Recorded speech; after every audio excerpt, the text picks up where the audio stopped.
Автопарк заповедника Хакасский пополнился новой единицей транспорта «Лада Нива Тревел». Но суть здесь не в том, что учреждение приобрело автомобиль, а в том, что машина оказалась на 100% заповедная. Пока внедорожник добирался до новых владельцев, под капотом успели появиться птенцы.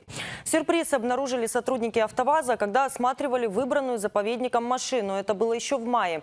Они срочно позвонили в заповедник и рассказали о находке под капотом. Тогда покупатели попросили ничего не трогать. Пока оформляли документы на покупку и передавали машину новым владельцам, птенцы успели вылупиться. Так что к воротам заповедника внедорожник подъехал с 5 пассажирами. Предположительно, это птенцы трясогузки, а может воробья. Они окрепли и уже улетели. В заповеднике Хакасский рассказали, что такое с ними произошло впервые. И сами они очень рады, что произошла такая история. Теперь надеются, что внедорожник отлично им послужит, раз прошел такое крещение. Кстати, Нива будет использоваться для охраны территорий.